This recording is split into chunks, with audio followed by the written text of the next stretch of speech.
Hello and welcome to Healthspiration, a place where I get to share inspiring stories from everyday people. We cover health, well-being, spirituality, and how you can live an empowering life, whatever that may look like for you. I'm your host, Jamie Bauer, and in today's episode, I get the privilege of chatting with Egan and hearing his story of PTSD. One thing that I learned was the connection between a traumatic event and how that can trigger an autoimmune reaction. I'm so excited for this episode, so without further ado, let's jump right into it. Yeah, so thanks for coming on the show, Egan. I'm really interested in hearing your story. It's one I don't think people talk about maybe too often, PTSD and just everything that comes with that, but it's quite unique, and I'd love to give you the opportunity to share kind of what you've learned from all this. Absolutely. So now I'm 41 years old now. So my kind of health journey started when I was about 32, so 9+ years ago. So up until then, so I've been active person my entire life. Even in my career, I'm a firefighter paramedic. And so I've always maintained level of fitness, activity, health, quote unquote. I've always felt like I was always somebody who put health at the forefront and felt like I did, quote unquote, the right things, right? I try to eat good, exercise, do all that things. And so I never really had any health issues whatsoever. The only thing I had was some seasonal allergies, just occasionally when I cut the grass, in the spring. So I really didn't have anything. And then, so back in, it was 2013, I was sitting, my son, who was 3 years old at the time, we went to this local coffee shop that's kind of in a grocery store, and right next to it. And it has like a little patio, and that patio kind of faces the parking lot in there. And so my son and I would always go in there. And so we went outside, sat, and it was a gazebo. It's like a table, a little gazebo, kind of contained in there too. We'd always sat there. And then what happened was I heard kind of a loud, I heard a car coming in screeching, and then I heard the loudest acceleration I think I've ever heard in my life. It was almost like your head was in an engine compartment or something. It was just so loud. But anyways, so this car comes in, hits the gas, set of the brake, and drives right through the patio, right through the gazebo where we were at. My son went one way, I went the other, and when I came to, I couldn't find my son. So I got up, I started frantically looking for him, and then I uncovered some brush that was, or some vegetation that was on top of him, and I saw him lying face down, partially underneath the vehicle, not moving. In that instant, I'm thinking every parent's worst nightmare has just happened. I reached down to pick up my son, who I thought was dead. I picked him up, and he starts screaming right away. The best scream I've ever heard in my life as a parent, especially as a paramedic. We like to hear kids screaming or crying because that means they're breathing. So I picked him up. And then once I started walking, I felt my legs, I thought they were broken. They hurt so bad, but it flew into me quite at that time, but I'm like, I need to get out of here. So I was able to walk away from the vehicle. And I just held my son, and he cried the whole time.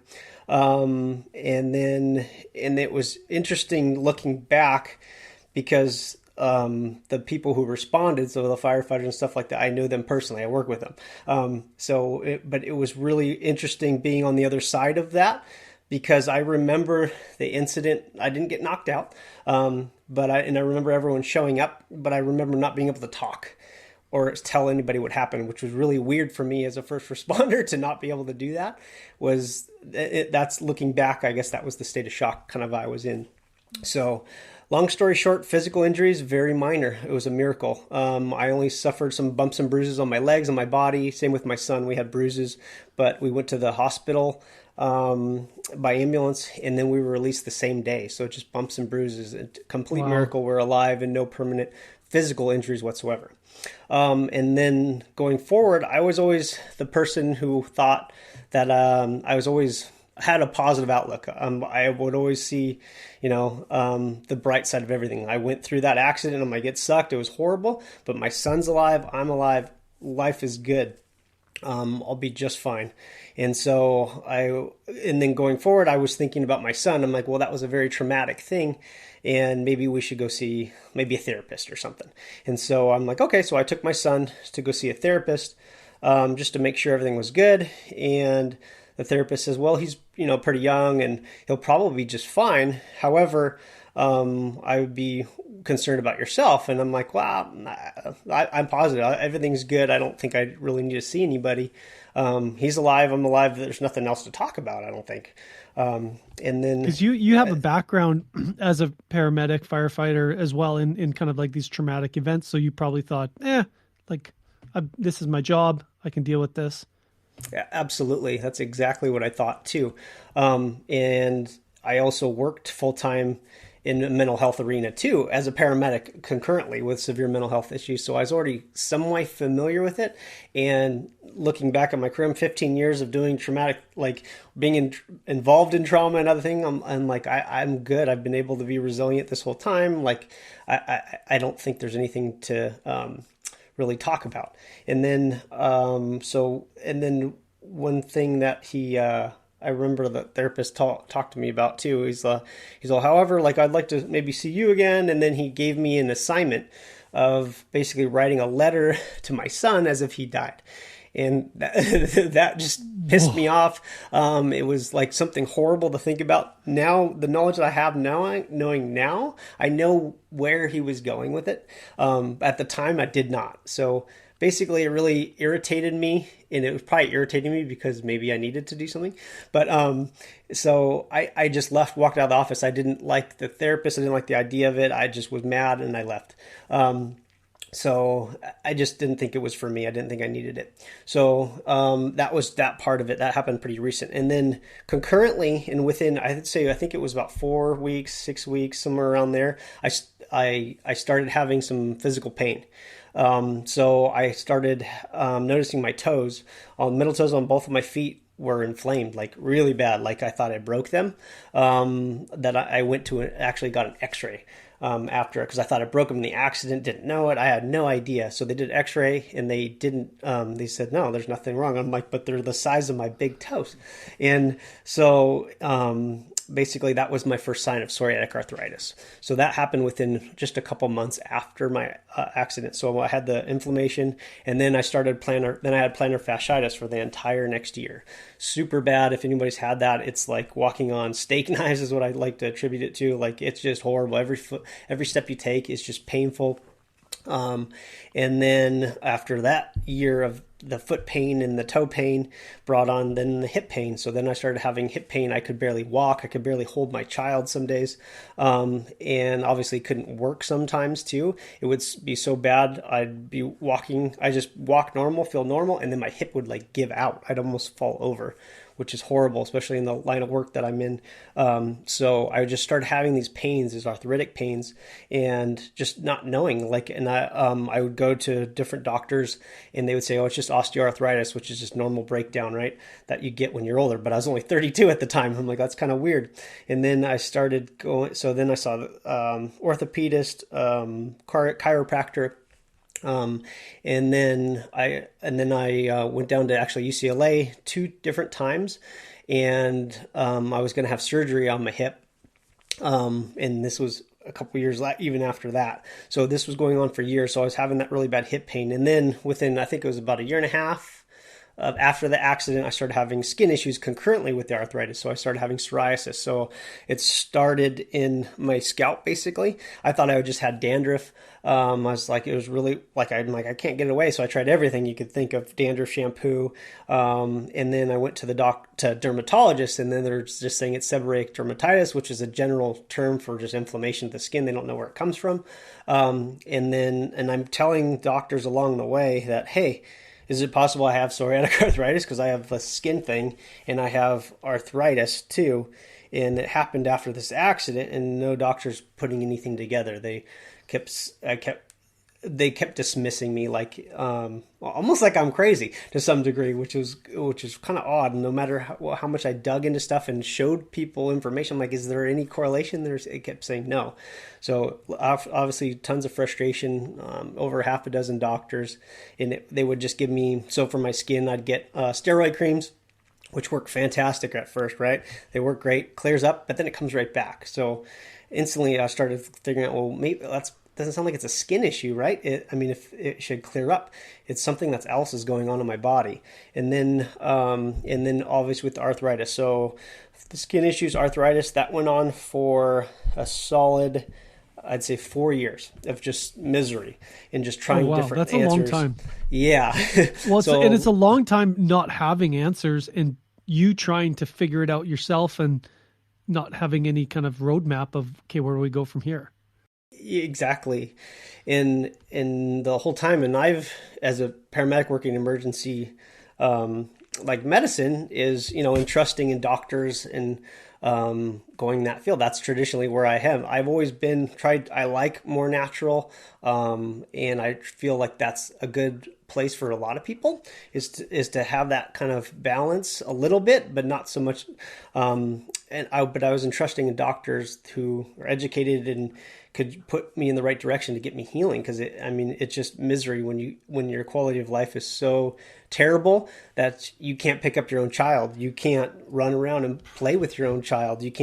You're worried about being able to work, provide for your family, your house. Like there's so many things that you're worried about. Like that always basically, if you don't have your health, nothing else matters really. And that's I feel that's very true. It's really hard if you're thinking about every step that you make is painful, it's really hard to think about the next thing you want to do or plan with your family, right? If you're just in pain all the time. So it was a long road and a lot of frustration. And what I did was I started just digging in myself. I knew something was wrong in my body. I knew this event triggered something. So I started diving in to things. And so along with all that pain and suffering, I started noticing also my own like anger issues developing, which is not like me at all. So it could be chicken before the egg, right? Like it could be from the incident, it could be from the pain. Like it doesn't really matter. It's all related. But I noticed my angry outburst, getting really mad at really trivial, stupid things. And I'm like, that's not me. Even my, who's my girlfriend, who's not my wife at the time, noticed that there was something going on. So I'm like, okay, I need to figure something out. And so that's why I went to a therapist. And I went to the therapist, told her my whole health story and everything and what my accident was. And then she's just like, you have PTSD. I'm like, what?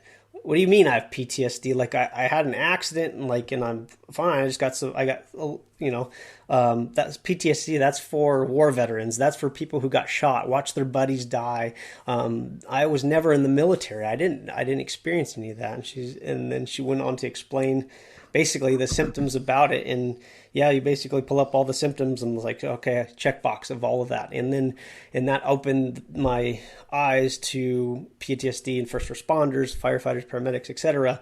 And that's been another world that I've been a part of and now helping with others too as well. But that's just kind of opened the door of, okay, that's exactly kind of what dealing with. And then I started putting two and two together. Can PTSD, stress trigger some sort of autoimmune thing?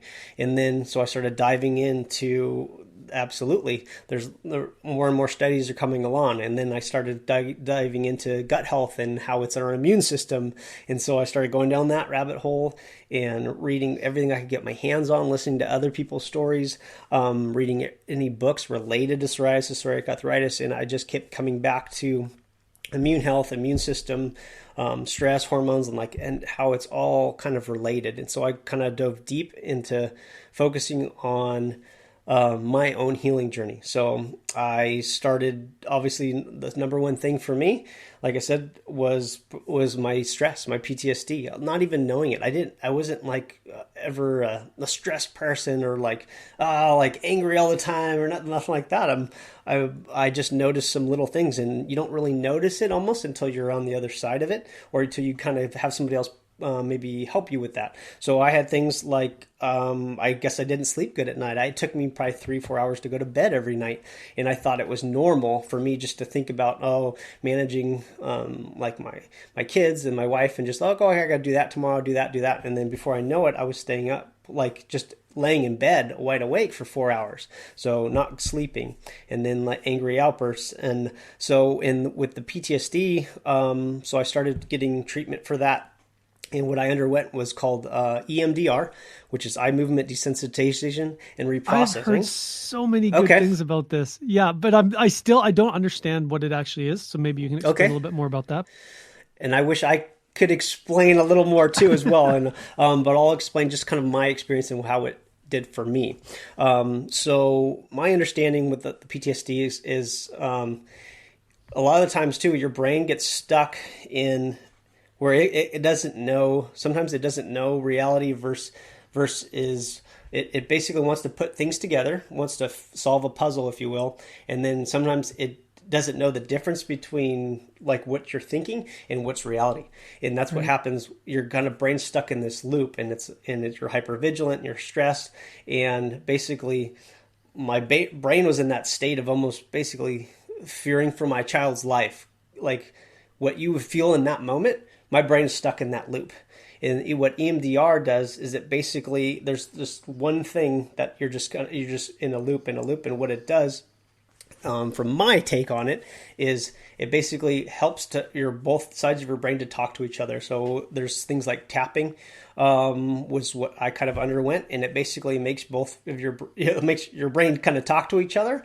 And the best way to describe EMDR was it basically just takes the edge off. So you go through the trauma more or less, and talking through it, and what I would feel talking about it, I couldn't barely get the story out, right? And I would just be in tears trying to explain it. And it was in this, I even told my therapist that too, and I still tell her thank you, because obviously it just changed my life. But at the time, like when I would talk about it, it would feel as if I lost my son, period. That feeling was like I buried my child. It was just that overwhelming. I can imagine that feeling, even though he's still here. And then after the EMDR, whatever voodoo it was it made talking about that story and trauma.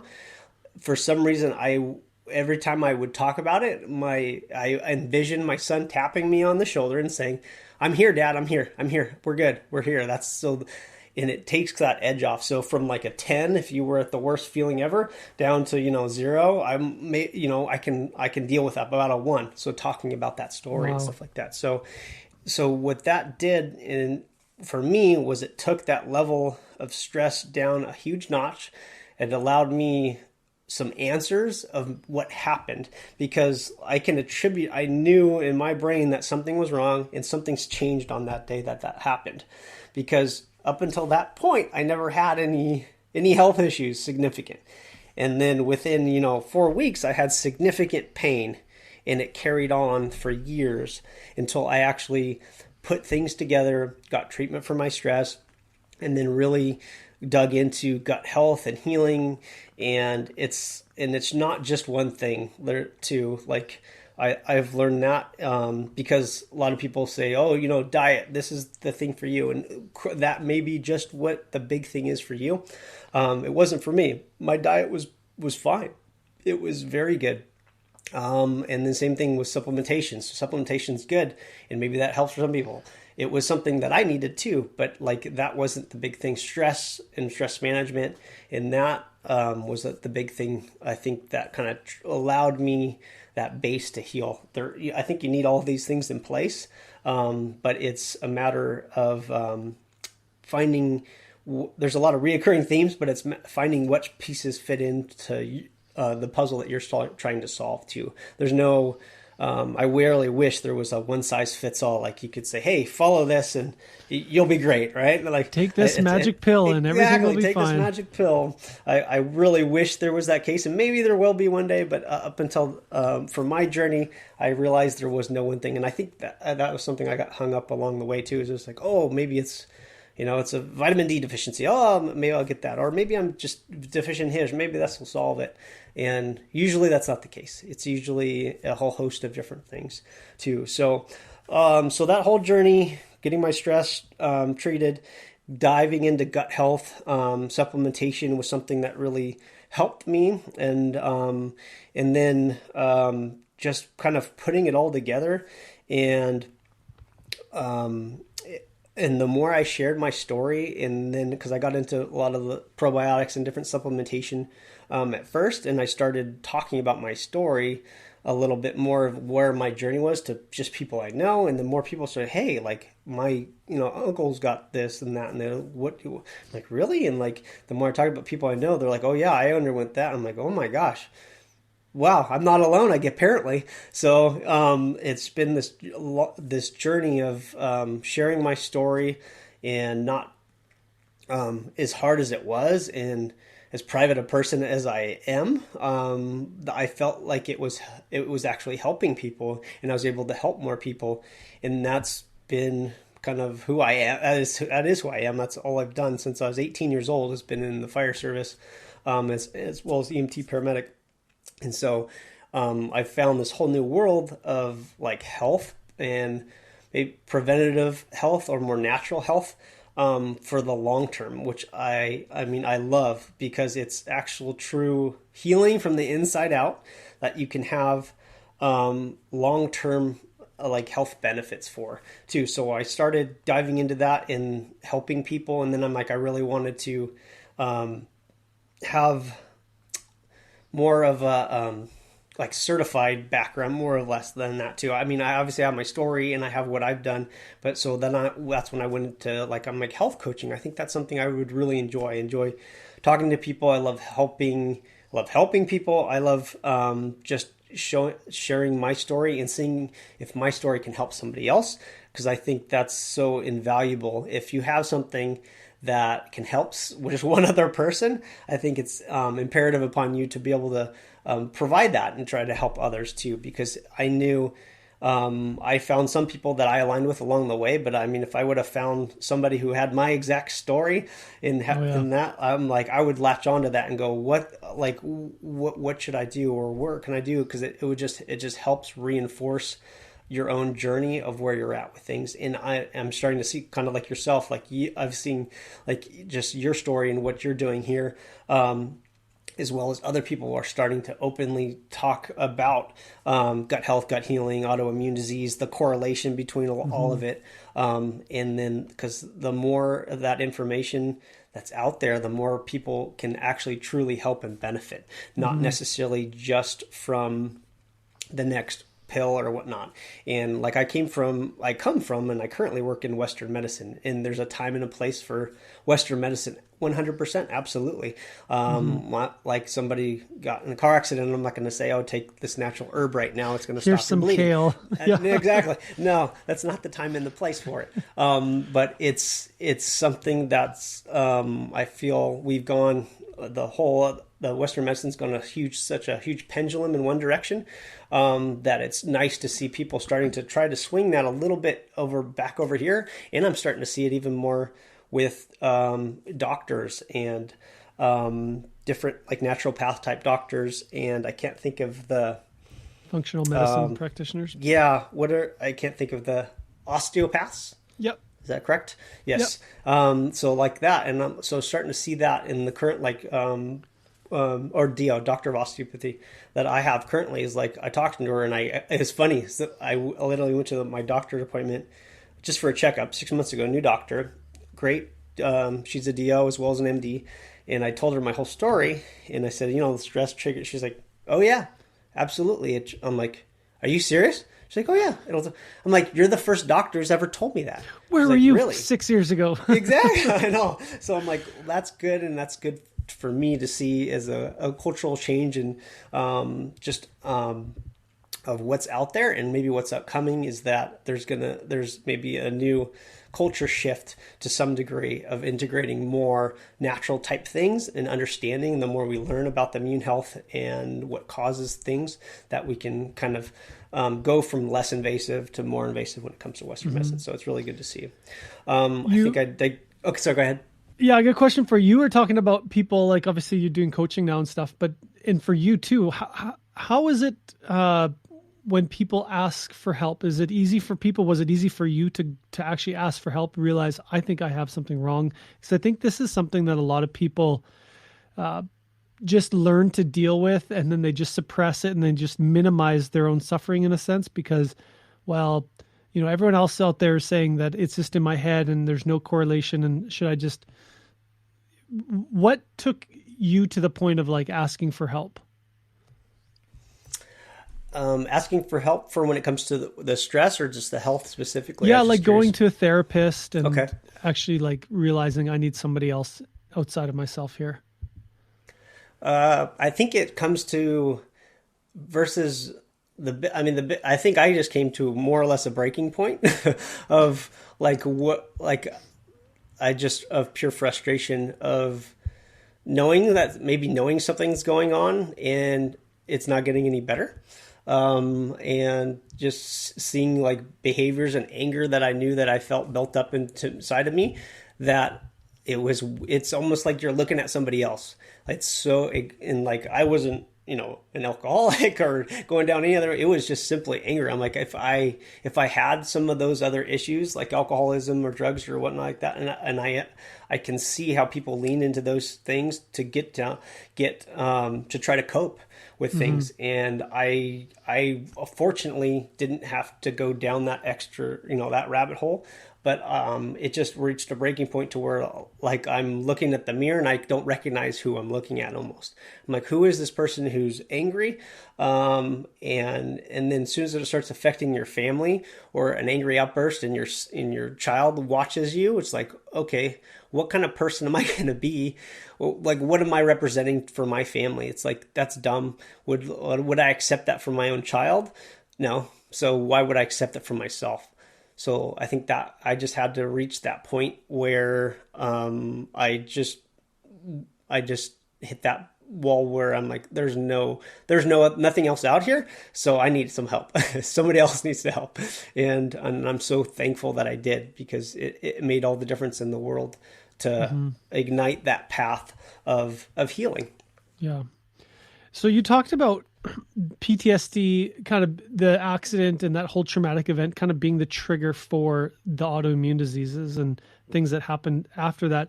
What it is is that a mind body thing? Because this is something that I'm just really curious about, is how you being in a car accident, having this traumatic experience.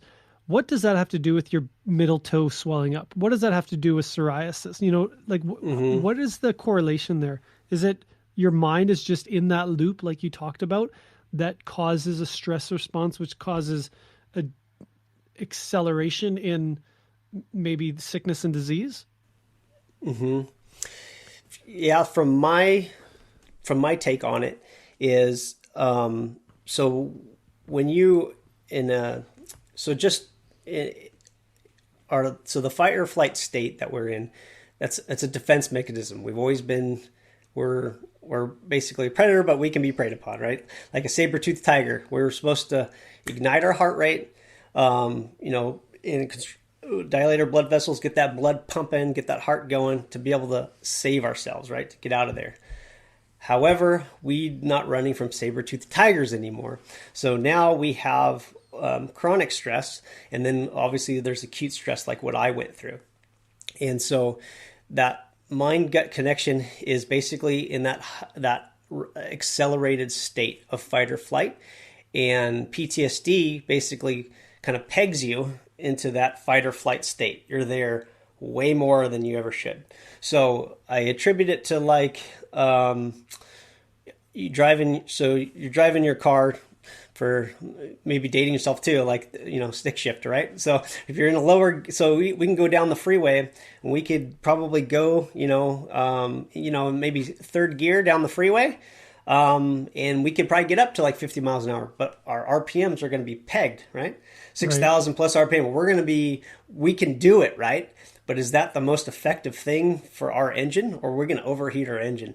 So that's kind of where I put the stress. Like you can maintain that, but you can't do that for very long. So there's a whole dynamic when it comes to stress response. We release cortisol, and cortisol can help is basically cortisone can help lower inflammation in lower states and lower doses. What happens, kind of like insulin resistance, you start doing that in high states, your body says, well, this is always here, so guess what, we're going to keep fighting it. So it's just trying to kind of fight this whole loop, and you're just in this state of inflammation, increased, dopamine, cortisol, and then you're just dumping all these hormones that were originally designed to protect us.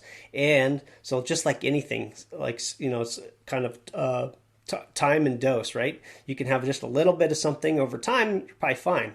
But you have a little bit of something for a long, long period of time, it can be deadly. Just kind of like I attribute when I give a part of fire department I do too is what's called peer support. And so we're assisting other firefighters, and we're in different capacity. We're not therapists or anything like that. It's basically kind of a link between talking with fellow firefighters about stress-related things, as well as being kind of a network for them to be able to get further assistance if they need. Mm-hmm. And I attribute stress, so whether it's acute stress or chronic stress, they can lead down the same path. It really doesn't matter. Acute stress, if not dealt with, turns into chronic stress, and so on and so forth. And stress is, so we're releasing a little bit of that cortisol, and like I said, over time, it just loses its effectiveness. And so I attribute stress to like carbon monoxide poisoning, if you're familiar with it. So carbon monoxide is a colorless, odorless gas that you don't know until it starts affecting you. And it's also a cumulative thing too.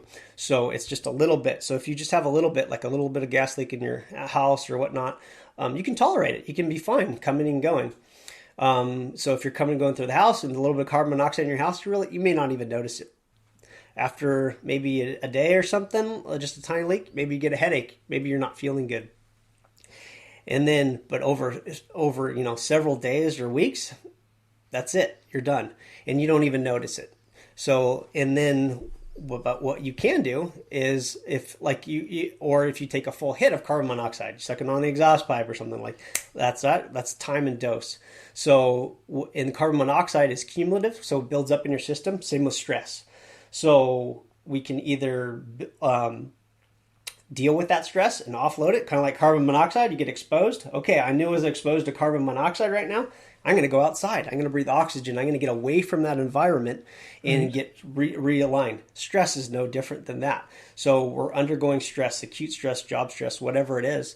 You got to know how to offload that stress.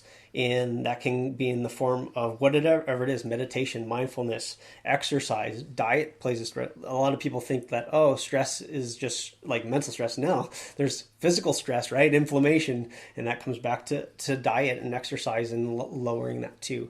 So, and then I think, and then battling autoimmune is that struggle, along with lots of other things, is being in tune with where my level of autoimmune is at. Like, okay, I didn't eat that good. I'm not stressed out. Okay, so my body starts telling me if I'm off kilter, which I'm kind of thankful for, because I have a barometer of where I'm at. And it's like, okay, this isn't feeling right. Okay, so what am I doing? Okay, I've been working too much. All right, so it's time to go disconnect. It's time to be with my kids. It's time to do something else too. So I'm thankful in a way that there's no 100% cure for autoimmune, because maybe I would be on some different path right now.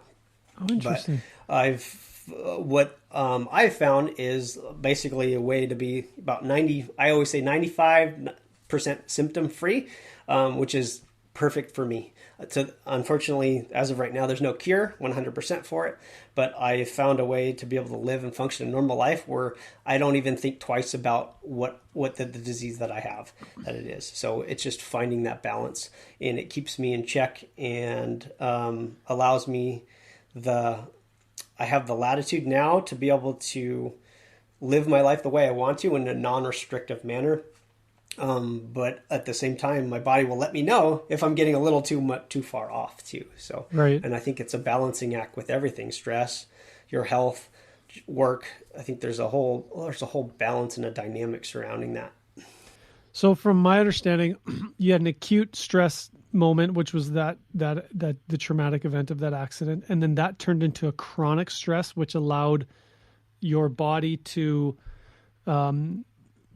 depreciate in its ability to keep you safe and healthy, and that's where it created that environment for sickness and disease to kind of start to overcome your immune system, really, and your health. And then it wasn't until you dealt with that original traumatic event that you started, and then obviously equally supporting your immune system, that you started to see a reduction, like you said, in your symptoms and stuff. Is that right? Exactly. So from what I felt that, and it's kind of a self-fulfilling prophecy, I think, too. Once you're not feeling good, you don't really care about maybe exercising much because you're in pain, or if you're not noticing any changes with your health or your skin, you're going to eat other stuff too. So it's kind of it can kind of feed upon itself. Like I said, I always ate good, but when I don't feel good, I don't eat maybe as well as I should too, right? And it's just it's a snowballing effect.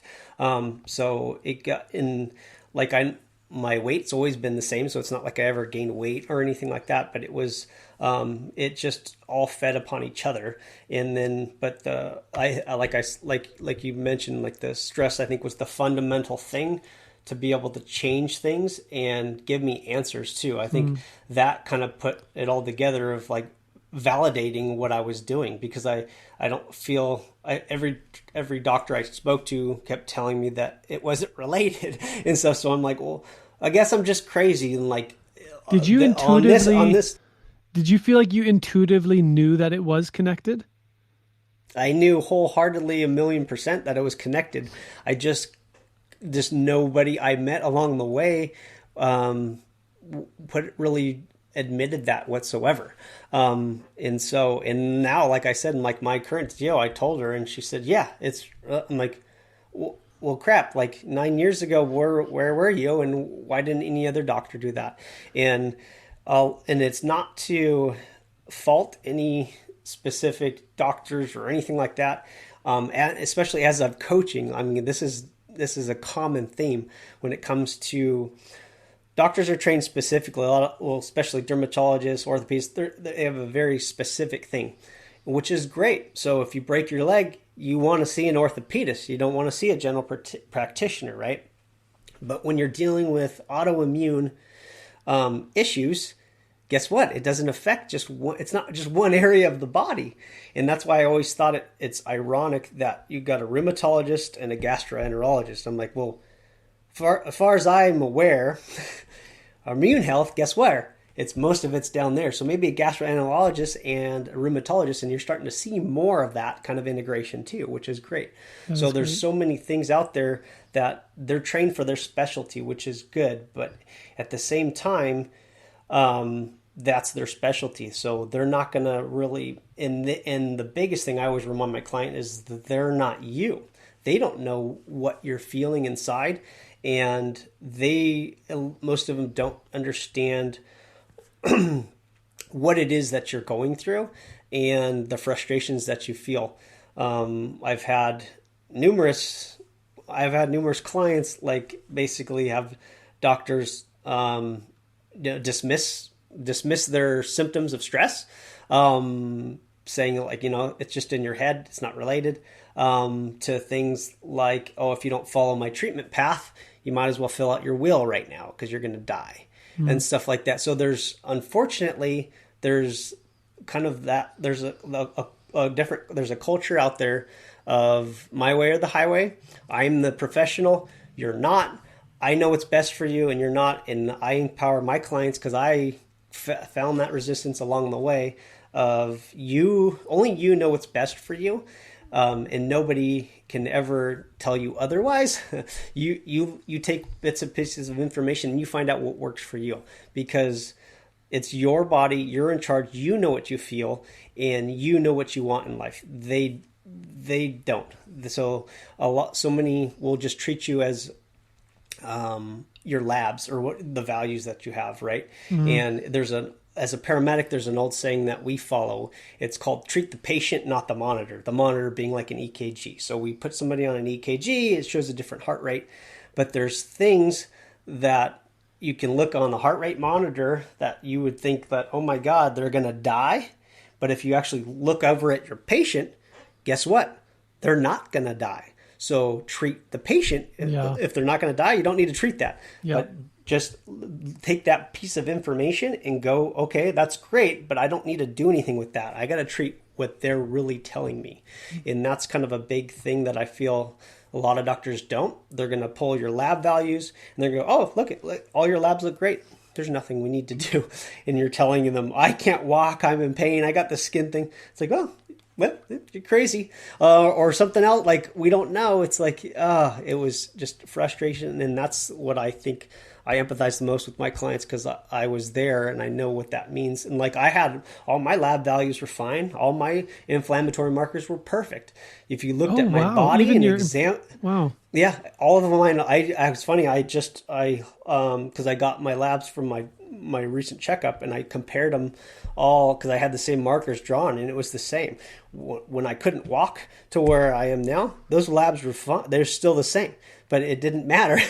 Treat the patient, not what's going on, right? Yep. So that's the ironic part, is that that's just a one little small piece of the puzzle, is your labs or the other stuff like that, and they're all good pieces of information to have depending on your journey, but it's not the end all be all. And I always tell my clients, like, if you're a lot of clients come to me too that are maybe taking a bunch of medications, or maybe they feel like their only route left is medicines, which is great. Medicines are awesome. I think they're really valuable if you're in a really bad spot, to get you where you need to get you to a better spot, maybe mentally, physically, to feel so you can get on a true healing path wherever you want to go. But it's not necessarily the end all be all. And then I always attribute to, like, if you went to your doctor and said, hey, my goal is to get off of these medications that I don't necessarily probably need to be on, and they say no, find a new doctor. Like, that, it's up to you what you would decide. There's lots of medications they're supposed to be used as a supplement to get you where you need to go, depending on the medication and what's going on, obviously, right? But a lot of these medications, especially for autoimmune, depending on what they are supposed in they should be able to help you get to where you need to go to get you on a better path. Yeah. Not just a crutch. Yeah, right? They're not a long-term solution, most of them. It shouldn't be a long-term solution, exactly, for lots of stuff too. So, and I think any good doctor, and most doctors I have, are very reasonable. They're like, yeah, let's do that. Let's see how you, and I think that's the best path for a lot of my clients. That's their ultimate goal. Yeah. So yeah, I totally agree. I think it's really encouraging seeing the medical community kind of heading in that direction, from going from one extreme to realizing there's more of a holistic nature here. There is interconnectedness in the body. So it's really cool to see that kind of swinging back more into the middle, understanding lifestyle related choices, even mental health, and the correlation between that and physical health. And that's why it's so interesting with your story, because I'm not sure if I've really heard a lot of people talk about that link between PTSD and physical illness. Like, like you said, it seems like it's only like, oh, PTSD is just like in your mind or whatever, and it's for veterans who've been to war. But in your case, that was the trigger that caused all this autoimmune disease. And if you just treated that symptom of the skin rash, you would never have got to the root that was actually that traumatic event. So it's really cool to see how you did that whole journey of going straight to the root. Now, do you find it hard for a lot of people, specifically with PTSD, to deal with those issues because it's such a traumatic event? Is it hard to kind of like go back and deal with that? Yeah, it's pretty much, yeah, it's from my own personal experience, is extremely difficult, and you don't really realize how difficult it is, I think, until you actually do it. And I think that's, yeah, I think there's a couple fears related to that. So there's always the number one fear, I think, for most people is reliving it. And then the other side of that is, by going and seeking treatment, you, unfortunately, stigma dictates that maybe there's something wrong with you. You're mentally not sound.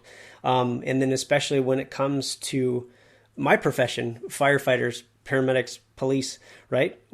Our whole job is to help others and quote unquote fix others' problems that they call us for. And when you yourself you think you can't deal with something, that's an ego blow to you. It makes you think twice about your own profession, your own career, your own mindset on everything. Are you strong enough? If somebody found out about this, what are they going to think of me? Are my coworkers going to think that I can't handle the next bad call? Do they think I won't be able to deal with the next car accident because I had a car accident? So there's a whole other host of things that are completely aside from going and seeking help and then getting that help. So there's a whole bunch of facets of it.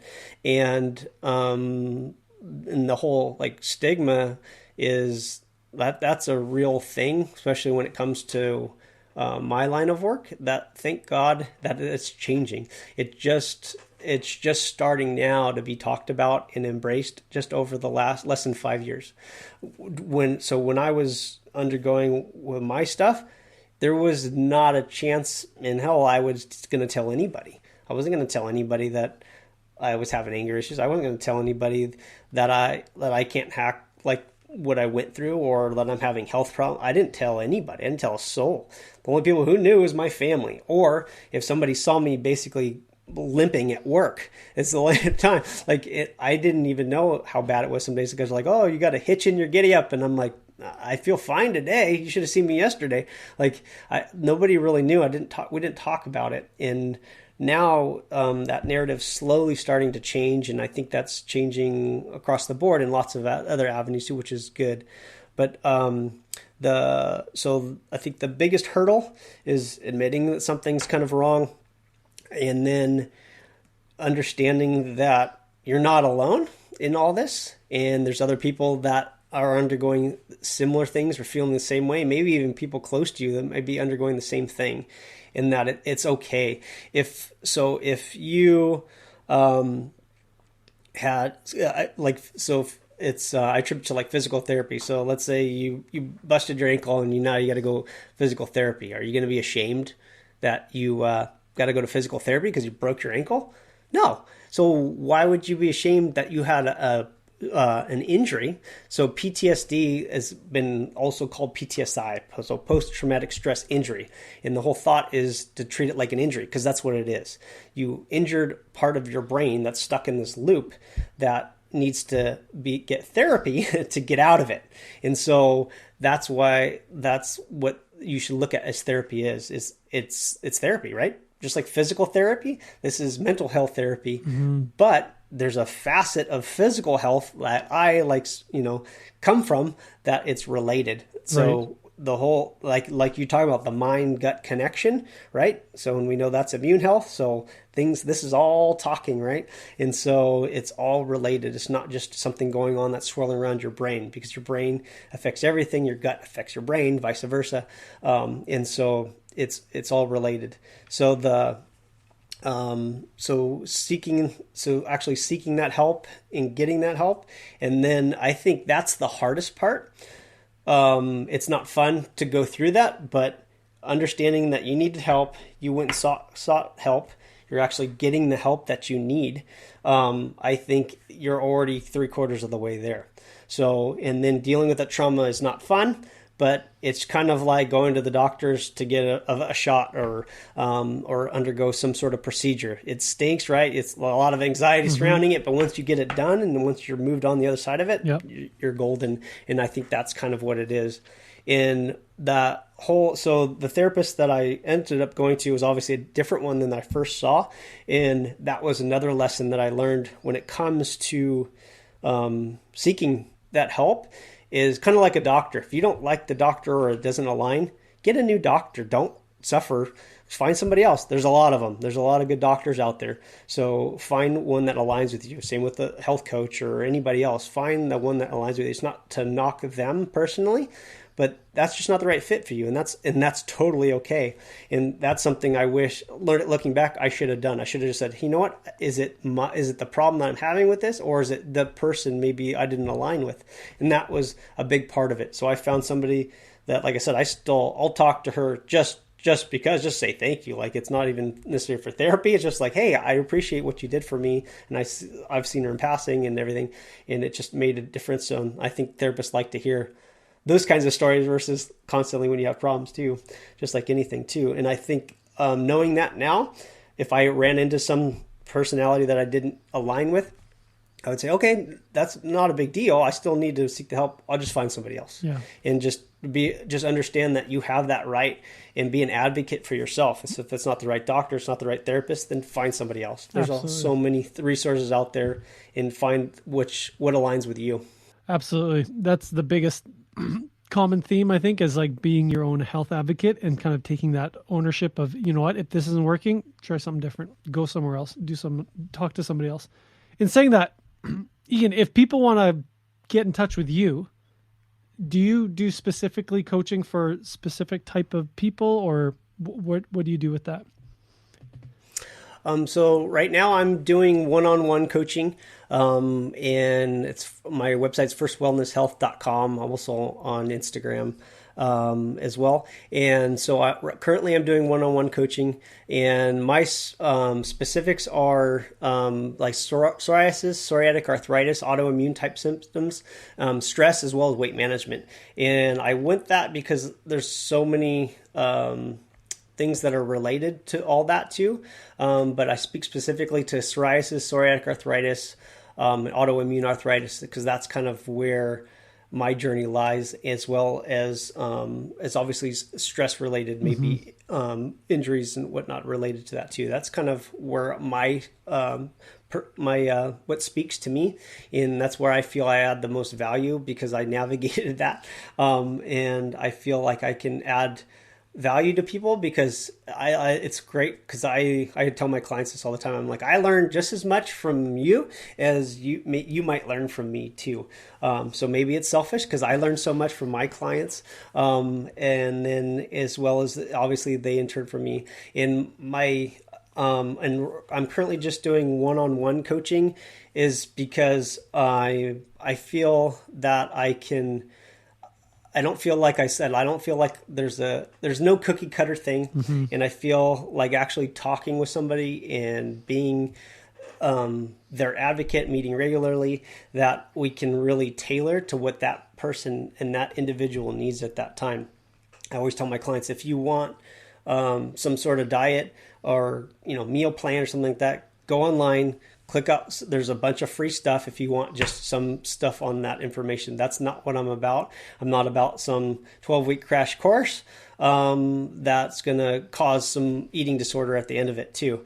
And that's a common theme. I've had clients come to me after undergoing some other programs, maybe that are really, really gnarly regimented about things, which are good. Sometimes you need that to get to a different stage of healing, but I've seen it affect clients' relationship with food, relationship with other things along the way. So almost had to unlearn some of those things. And my big thing is finding what works for my client for the long term. I tell my clients all the time, my goal is not at the end of typically it's 16 weeks for autoimmune, it's not just to sell you another program or just get onto the next thing. That's it. It's not it's to actually give you some tools and give you some tools and basically self-awareness for you and skills to be able to put to work for you and be able to implement for the long term. I said I would be more than happy to talk to you again, next year if you need to. But my whole goal is for you to be on your own trajectory to heal, that you don't have to work with me or anyone else ever again, unless you really want to. But is to give you that skills set. And that's what I feel I've done. Like some of my clients, I just spoke with it's been almost a year and a half now, and they're still down 60 pounds. They had an ANA test that they were positive, which is an inflammatory marker test. At the end of that 16 weeks, they were negative. They're still negative. That's awesome. And they've also implemented to where they're different, cooking and eating habits and whatnot, that their husband has now lost, I think he's upwards of 50 pounds too. And that's what I love to hear, is that they implemented stuff that we talked about and gathered, and they implement it to their own family to sustain for the long term. Mm-hmm. And that was just working together for that short time. And I love hearing that, because I've seen numerous people saying, oh, I did that program and it was good at the time, but I couldn't eat anything. I couldn't do this anymore. Yeah, it's not a long-term solution. Exactly. And I think there's a lot of that stuff surrounding autoimmune is different. Different types of diets, and diets are good, but most people think that that's like the long-term eating plan. Yeah. It's not. And if you think it is, it's going to be a bad rebound effect and stuff. So I think that's something that I also add value, is being able to get people who maybe did those programs and feel that maybe it's too restrictive or it's causing other problems.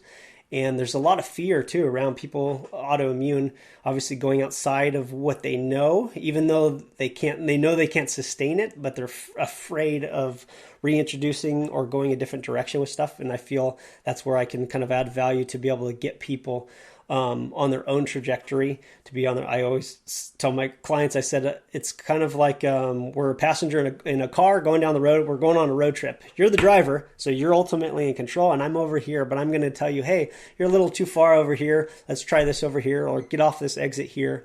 And it's a team effort. Totally. is really what it is, and it's something it's for the long term, not just a crash course. Yeah, no, that's what people need, is that they need to be able to create a lifestyle that promotes health and wellness, and that doesn't come from just a 6-week, really intensive restrictive diet that kind of has maybe short-term effects, but there's no long-term change. Ian, I am so grateful that you were able to come on the show and share your story. I definitely learned a lot. I'm still really curious about even more about that, because this has been one thing that's been a common theme from other guests, is that mind-body connection. And I'm really, it's really exciting to see the medical field kind of start to explore that and research that. So really cool. But thanks so much. I appreciate it. And we'll stay in touch. Sounds good, Jamie. Thank you so much for having me. Well, that's it for us today. Thanks so much for listening to this episode. And if you found it inspiring, please share it with your friends and consider subscribing to the Healthspiration podcast. Now, if you want to know more of what I'm up to, you can find me over at Instagram at Jamie_Bauer. And until next time, remember your life, you have meaning, value, and purpose. Bye-bye.